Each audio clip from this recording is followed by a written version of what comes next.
This is Joanne. Sorry, she's saying, do you have knowledge of the group called the Guardian Alliance, and do they work with the Andromedan Council?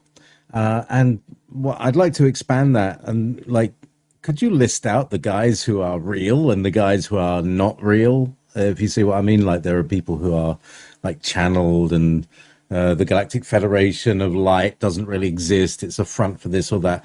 Uh, do they actually call themselves stuff like this, or is this just La La Land as well? That's a good question. I don't know anything about a Guardian Alliance, nor has any group been presented to me that way. To say that they would not present themselves that way to us, I don't know if they would or they wouldn't.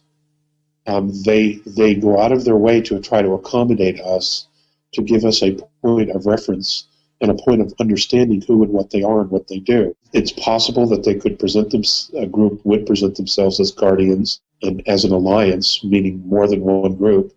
It's possible that they would do that because that's something we would understand and we would find comfort in, and we could add significant meaning to. So, I mean, again, you have to understand that we are dealing with higher dimensions where they don't use speech. Everything's telepathic. So they have to break it down to create speech and to create language that's almost like first grade to them so that we can understand their positions in who they are and what they're about.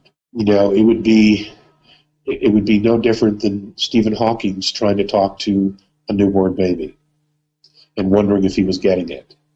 You know, that's sort of what it's like with us. You know, and there's no judgment. They get why that is because we're evolving. But nonetheless, there are some differences in how we absorb information and how we take information in. And they do their best to try to accommodate us so that we get their point, we get their intention. Okay? So I personally have not heard of a Guardian Alliance.